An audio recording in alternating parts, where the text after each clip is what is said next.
Hey guys, welcome back to The Readers. I hope you are having an amazing day. Let's get right into the stories. The first one is an entitled people story. So this happened last weekend, and I'm still processing the absolute audacity of some people. I figured this community would appreciate the story since it involves both an entitled HOA member and some sweet, sweet justice. Background. About 6 months ago, I finally saved up enough to buy my dream property. It's what real estate people call a flag lot, which basically means it's shaped like a smoking pipe. You drive down this long, narrow driveway that's about 200 feet long, and then it opens up into this beautiful, wide area right on the lake. The whole setup cost me a fortune, but it was worth every penny for the privacy and those riparian rights. The property sits right next to the local HOA's community park, which is just a fancy name for a small strip of grass with a walking path and a couple of benches. When I bought the place, there was no fence between my property and theirs because honestly, I liked the open view. The property line is marked by these small survey stakes that the previous owner had installed, but they're pretty inconspicuous unless you're actually looking for them. I've always been a quiet person. I work from home doing IT consulting, so I don't bother anyone, and I just wanted a peaceful place where I could fish in the mornings before starting my day. The lake is stocked with bass and bluegill, and there's something incredibly relaxing about sitting by the water with a cup of coffee and a fishing rod. The HOA seemed normal enough when I moved in. They sent me a welcome packet explaining that while my property wasn't part of their association since it predates their establishment, I was welcome to use the walking path if I wanted. I thought that was nice of them, even though I had no interest in power walking with the neighborhood crowd. The setup. Last Saturday started like any other weekend morning. I woke up around 6 a.m., made my coffee, and grabbed my tackle box and favorite fishing chair. It's one of those high-end ones with a cup holder and everything because if you're gonna sit by a lake for a few hours, you might as well be comfortable.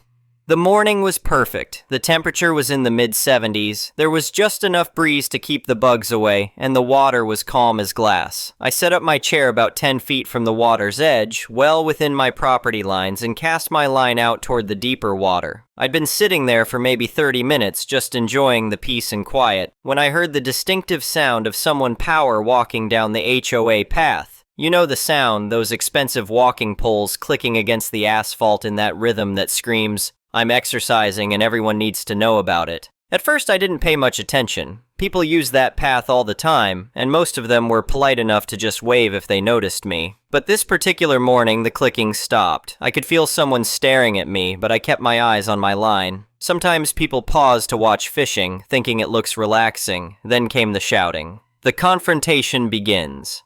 Excuse me, excuse me?" The voice was sharp and carried that particular tone that immediately puts you on edge. It was coming from about 30 yards away, near where the path curves closest to the water. I looked up and saw a woman in her late 50s, dressed in what looked like a very expensive workout outfit, complete with matching accessories. She had stopped her power walking and was standing there with her hands on her hips, staring directly at me. "Fishing is strictly prohibited for non-residents," she called out, her voice getting louder with each word. "You're polluting the view with all that gear." I blinked a few times, trying to process what I'd just heard. Polluting the view? I had one chair and a tackle box. It wasn't exactly an industrial fishing operation. I decided to employ what I like to call selective hearing.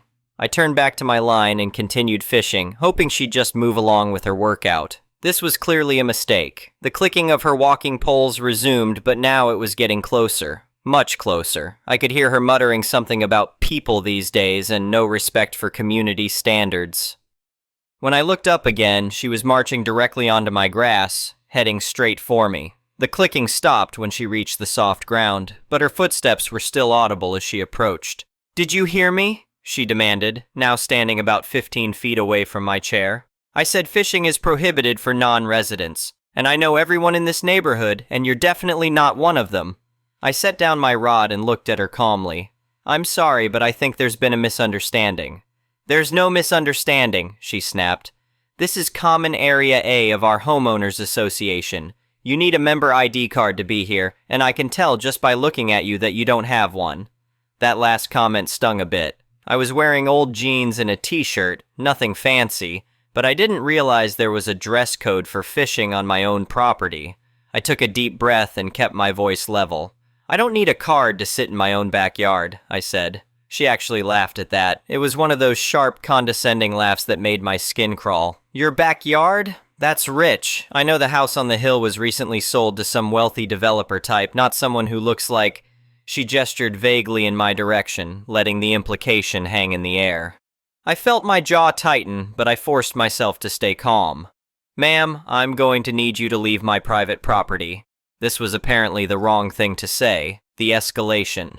Her face turned red and she took several steps closer to me. Private property? Are you kidding me right now? This entire shoreline is Common Area A and it belongs to the HOA. I've been the Architectural Review Committee chair for 7 years and I know every inch of this community. She pulled out her phone and waved it at me like it was some kind of weapon. I'm giving you exactly 30 seconds to pack up all this junk and get out of here before I call the police for trespassing and illegal poaching.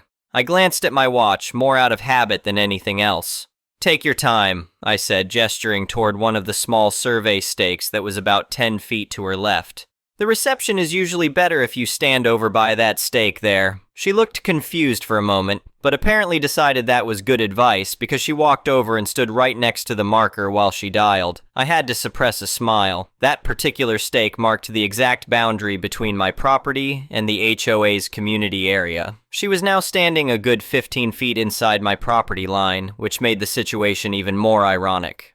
While she was on the phone with what I assumed was 911, I calmly opened my tackle box and pulled out a laminated copy of my property survey and plat map. The previous owner had advised me to keep these handy, specifically because he'd had issues with the HOA being confused about property boundaries. I could hear bits and pieces of her conversation with the dispatcher. She was really laying it on thick, talking about how I'd threatened her and was pillaging the lake like some kind of pirate. At one point, I heard her say something about me being obviously unstable and possibly armed with fishing equipment. That last part almost made me laugh out loud. Possibly armed with fishing equipment. I made a mental note to tell my wife about that one later. The call lasted about 5 minutes, during which time she kept shooting me dirty looks while I continued fishing.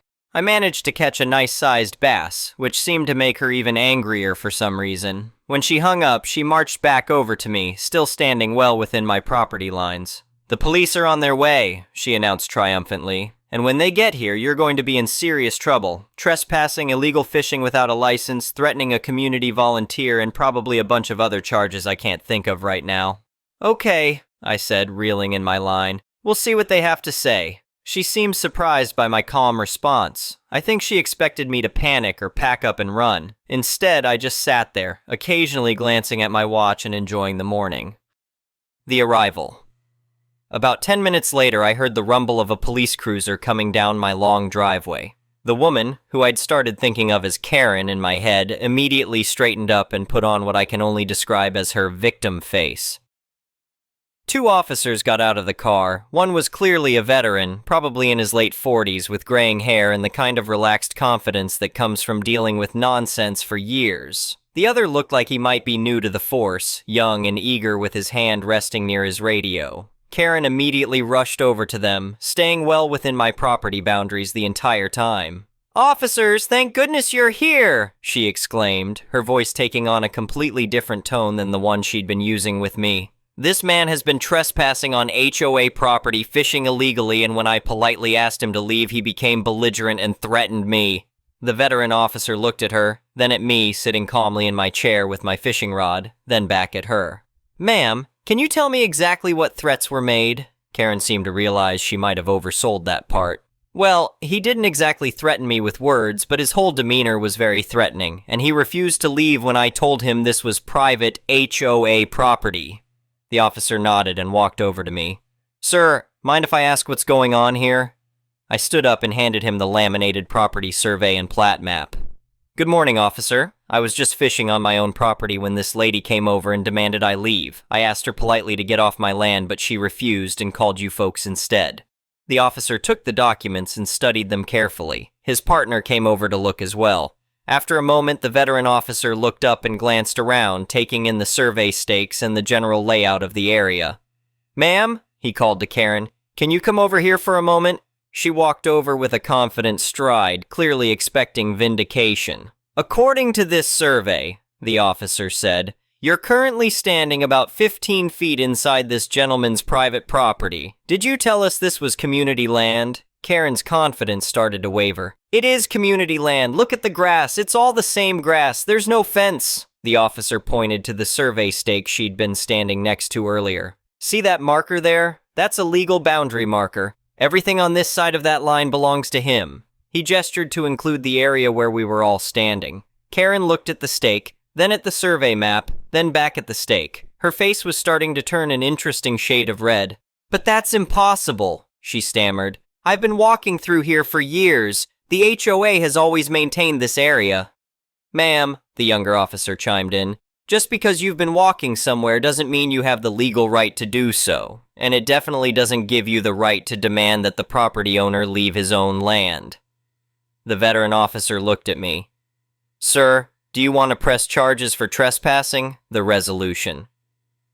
I looked at Karen, who was now looking significantly less confident than she had 15 minutes earlier. Part of me wanted to throw the book at her, especially after her condescending comments and general attitude, but I'm not usually the vindictive type, and I figured this was already embarrassing enough for her. I'll tell you what, I said, addressing the officer but making sure Karen could hear every word. I won't press charges this time, but I'd like her to sign a formal trespass warning. If she ever sets foot on my property again without permission, I want it to be an automatic arrest. The officer nodded. That's very reasonable of you, sir. Ma'am, are you willing to sign a trespass warning? Karen looked like she wanted to argue, but the reality of the situation was finally sinking in. She was clearly trespassing. She'd called the police under false pretenses, and now she was being offered a way out that didn't involve handcuffs. I suppose, she muttered, not making eye contact with anyone. The younger officer went back to the car and returned with a clipboard and some forms. While Karen was signing the paperwork, the veteran officer turned to her with a serious expression. Ma'am, I also need to inform you that filing a false police report is a misdemeanor offense. When you called 911, you reported a crime that you knew wasn't actually occurring. You told the dispatcher this gentleman was trespassing and threatening you, when in reality, you were the one trespassing on his property. Karen's face went from red to pale in about 2 seconds. I didn't mean to file a false report. I genuinely thought this was HOA land. Ignorance of property boundaries isn't an excuse for misusing emergency services, the officer replied. I'm not going to charge you this time, but consider this a warning. 911 is for actual emergencies, not for settling disputes that you should have researched before making the call. The younger officer handed her the clipboard. Sign here, ma'am. This document states that you acknowledge you've been warned not to enter this property again, and that future violations will result in immediate arrest. Karen signed the form with shaky handwriting, clearly realizing how badly she'd misread the situation. After the officers left, Karen had to walk back to the community path in complete silence. I could see her occasionally glancing back at me, probably trying to figure out how everything had gone so wrong for her. I gave her a friendly wave, which seemed to make her walk faster. The aftermath. The story doesn't end there, though. Word travels fast in small communities, and within a few days it seemed like everyone knew about the incident. I started getting apologetic looks from people on the walking path, and a few neighbors even stopped by to introduce themselves and apologize for Karen's behavior. The real surprise came about a week later when I found an envelope in my mailbox from the HOA board. Inside was a formal letter of apology signed by all 5 board members, acknowledging that there had been a misunderstanding about property boundaries and assuring me that all community members would be re-educated about respecting private property. Along with the letter was what they called a gift of peace, which turned out to be a really nice high-end cooler with the HOA logo on it. I thought about returning it on principle, but it was actually a pretty good cooler and I figured they owed me something for the hassle. But the real satisfaction came a few weeks later when I decided to install a security fence along the entire property line. I made sure to hire a surveyor to mark the exact boundaries first, and then I had a fence company install a 6-foot-tall privacy fence right along the line where Karen used to walk. The fence was perfectly legal, completely within my rights as a property owner, and absolutely ruined Karen's favorite shortcut to the park. Instead of being able to cut across the grass, she now had to walk all the way around to the official entrance, adding about 200 yards to her power walking route. I made sure the fence was as ugly as possible while still meeting local building codes. Chain link with those plastic privacy slats in an aggressively bright green color. It looked terrible, but it was my property and my choice.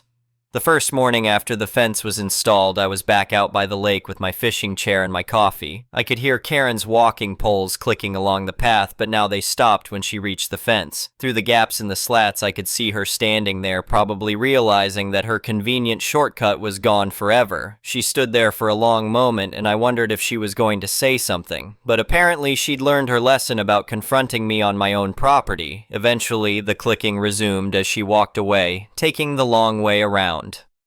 Final thoughts. I've been fishing from that same spot every weekend since then, and I've never had another confrontation. Occasionally, I'll see other HOA members walking by, but they all give me a polite wave and keep moving. Word has clearly gotten around about what happens when you mess with the guy who owns the lakefront property. The fish taste better when they're caught on private property, especially when you know that the person who tried to kick you off your own land now has to walk an extra 5 minutes every day because of her own arrogance. I've also learned that Karen stepped down from the Architectural Review Committee shortly after our encounter.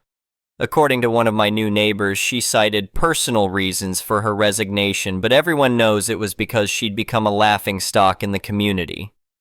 The HOA has been much more respectful since then. They occasionally send notices about community events, but they're always careful to note that participation is optional for adjacent property owners. I think they're terrified that I might decide to sue them for harassment or something. Honestly, I don't have any hard feelings toward the HOA as a whole. Most of the members seem like decent people who were just following the lead of someone who thought she had more authority than she actually did. But Karen learned an expensive lesson about assuming she knew who owned what, and I learned that it's always worth keeping your property documents handy. The irony of the whole situation still makes me smile. She called the police on me for trespassing on my own property while she was actually trespassing on my property. Then she had to sign a legal document acknowledging that she was the one in the wrong, all because she couldn't be bothered to check property records before throwing her weight around. I've thought about posting signs along the fence that say something like, "Private property, trespassers will be prosecuted," but I think that might be overkill. The fence itself sends a pretty clear message about where people are and aren't welcome. These days, my weekend mornings are even more peaceful than before. I have my coffee, I catch my fish, and I enjoy the knowledge that Karen has to take the long way around every single day. Sometimes justice comes in the form of a police report and a trespass warning. Other times it comes in the form of an ugly green fence that ruins someone's convenient shortcut. Either way, I'm satisfied with how everything worked out, and the bass are still biting. Actually, let me tell you about what happened next, because the story gets even better. The plot thickens.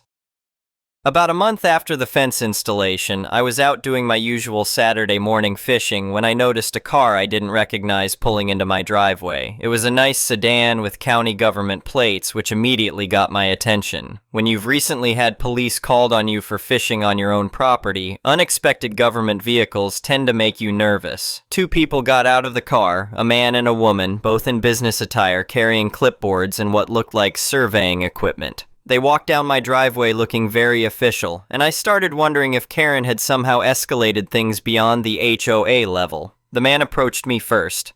"Good morning, sir. Are you the property owner here?" "I am," I replied, setting down my fishing rod. "Can I help you?" "We're from the county planning department," the woman explained. "We received a complaint about unauthorized fence installation and potential wetland violations. We're here to investigate." My heart sank a little. The fence was definitely legal. I'd checked all the local codes before having it installed, but wetland violations could be serious business, and I started wondering if this was Karen's next move in what was apparently becoming an ongoing war. "The fence was installed with proper permits," I said. "I can show you the paperwork if you need to see it." "We'd appreciate that," the man said. "But first, can you show us exactly where your property boundaries are?" The complaint alleged that you've been illegally blocking access to public waterways.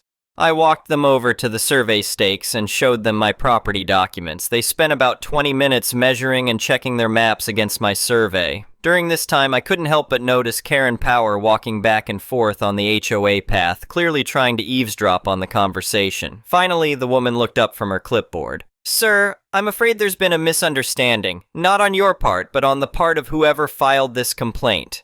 "What do you mean?" I asked. Your fence is completely within your property boundaries, the man explained. In fact, according to our records, the person who filed the complaint doesn't have standing to make complaints about this property since they're not an adjacent landowner or affected party. Who filed the complaint? I asked, though I was pretty sure I already knew. The woman checked her paperwork. A resident from the HOA community claims she's been using this area for exercise for years and that your fence is blocking historic pedestrian access. I couldn't help but laugh. Historic pedestrian access? She's been trespassing for years, you mean? The county officials looked at each other. Sir, can you explain what you mean by that? I gave them the whole story about Karen's confrontation, the police visit, and the trespass warning. I even showed them the copy of the warning that I'd kept for my records. So this individual has been formally warned about trespassing on your property, and now she's filing complaints with the county trying to force you to remove a legal fence? The woman asked. That's exactly what's happening, I confirmed. The man shook his head. This is actually more common than you'd think. People get used to using someone else's property without permission, and then when the owner enforces their rights, they try to use government agencies to fight their battles for them. What happens now? I asked. Nothing, as far as your fence is concerned, the woman said. It's legal, it's on your property, and you have every right to install it. However, we're going to note in our file that this complaint was filed by someone with a history of trespassing on your property. If she files any more complaints about this property, we'll probably refer the matter to the district attorney for harassment charges. This was getting better than I'd hoped. After the county officials left, I noticed Karen was no longer power walking. She'd disappeared, probably realizing that her latest gambit had not only failed, but had actually made things worse for her. The HOA gets involved again. 2 days later, I got a phone call that really surprised me. It was from the current president of the HOA board, a guy who sounded genuinely embarrassed about the whole situation. I hope you don't mind me calling, he said. I got your number from the county planning office. They contacted us about some complaints that have been filed regarding your property. Oh, really? I said, playing dumb. Yes, and I have to apologize. We've discovered that a former board member has been filing complaints with various county agencies about your fence installation. She's been doing this without board approval or knowledge, and we want to make it clear that she's not acting on behalf of the HOA. Former board member? I asked. Yes, she resigned from the Architectural Review Committee after the incident with the police, but apparently she's been continuing to cause problems on her own. We've sent her a cease and desist letter requiring her to stop using the HOA's name in any complaints or communications regarding your property. This was news to me. Apparently Karen had been busier than I realized, filing complaints not just with the county planning department but with multiple agencies. The HOA president explained that she'd also contacted the State Environmental Protection Agency, the local zoning board, and even the fire department, claiming my fence was blocking emergency access.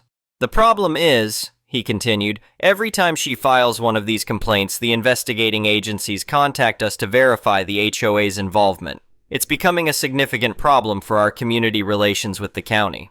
I can imagine that's frustrating, I said. It is, and we're taking steps to address it. We've also voted to formally censure her behavior, and we're considering a lawsuit for damages to the HOA's reputation. But I wanted to call you personally to apologize and to let you know that if she contacts any more government agencies about your property, please let us know immediately. I thanked him for the call and hung up, feeling pretty satisfied with how things were developing. Karen's campaign against my fence was apparently backfiring spectacularly. The environmental investigation.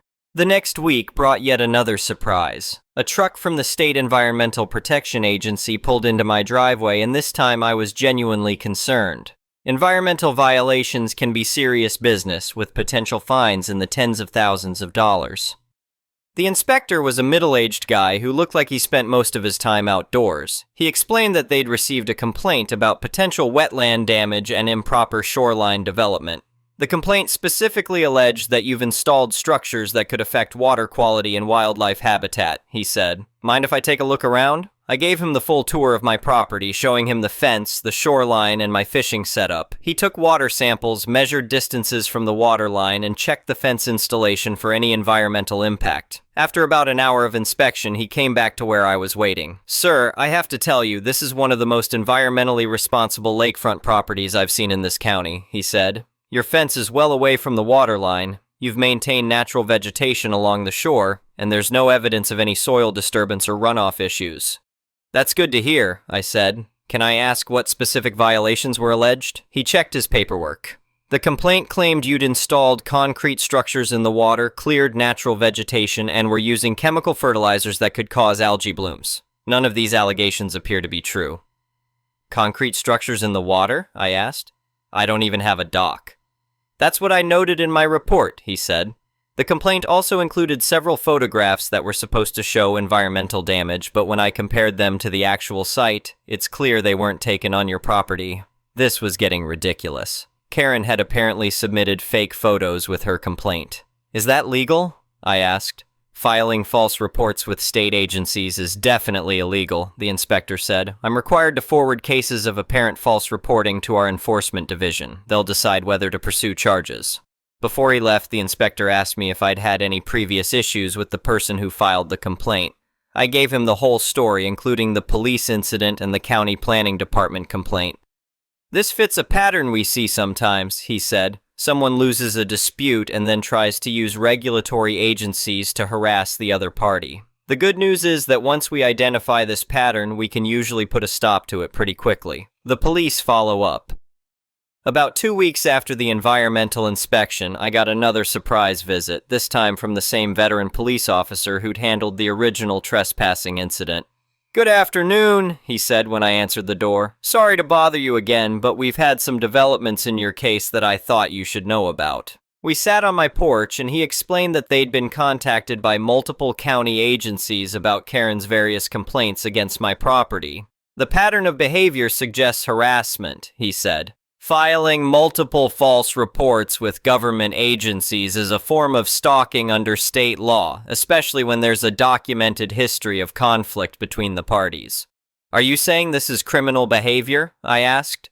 "Potentially, yes. We've been asked by the county attorney to investigate whether charges should be filed. The environmental agency was particularly concerned because she submitted falsified photographs with her complaint." The officer explained that Karen was now under investigation for filing false police reports, submitting false documents to state agencies, and criminal harassment. The county attorney was considering whether to prosecute. "What do you need from me?" I asked. "Just a statement about the incidents you've experienced and copies of any documentation you have. We're building a timeline of her behavior to see if it meets the legal definition of stalking." I provided everything I had, including copies of all the complaints she'd filed, the trespass warning, and the correspondence from the HOA about her unauthorized use of their name. "This is actually a pretty strong case," the officer said. "She's filed at least 6 false complaints with different agencies. She's used photographs that weren't taken on your property, and she's continued the behavior even after being formally warned to stop."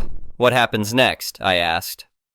"The county attorney will review everything and decide whether to file charges. If they do, you might be asked to testify at her trial, but even if they don't prosecute criminally, you'd have a strong case for a civil harassment lawsuit." The resolution. 3 weeks later, I got a call from the police officer with an update. The county attorney had decided to file charges against Karen for filing false government reports and criminal harassment. She'd been arrested and released on her own recognizance, but she was facing potential fines and even jail time if convicted. More importantly for me, part of her bail conditions included a restraining order that prohibited her from having any contact with me or filing any further complaints about my property with government agencies. She's also agreed to pay restitution for the cost of all the unnecessary investigations her false complaints triggered, the officer told me. That includes the county planning inspection, the environmental investigation, and the police time spent on multiple reports. The total restitution amount was over $3,000, which seemed like appropriate compensation for all the hassle she'd put everyone through. But the best part came a few days after her court appearance. I was out fishing on Saturday morning when I saw a for sale sign go up in front of Karen's house on the hill. Apparently, the legal troubles and the embarrassment within the community had been enough to convince her it was time to move on. The sweet victory.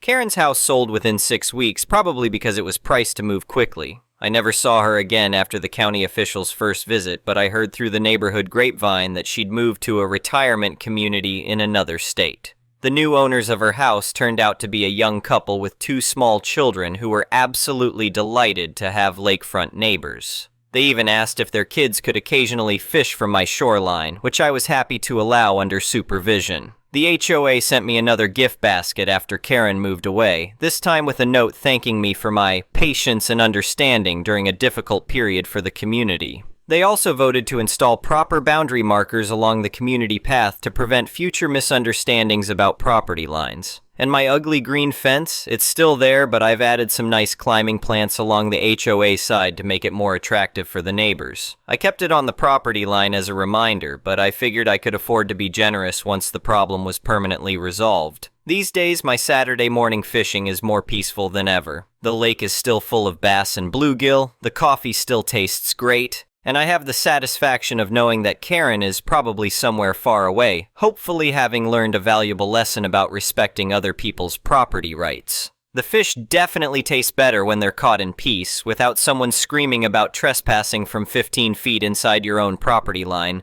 And the view is much improved without the sight of someone power walking back and forth while clearly plotting their next move in a war they'd already lost. Justice served, property rights defended, and fishing continues uninterrupted. Sometimes the system actually works exactly the way it's supposed to. The next one is a malicious compliance story. Y'all seem to enjoy my last post about my old boss, Jack. I have a few more stories about him, and I was recently reminded of this one when my allergies began acting up. As a refresher, Jack was brought in to fix the restaurant, and loved exercising his power as GM, classic power-tripping boss who hates actually putting in the work. Anyway, a bit of context about me.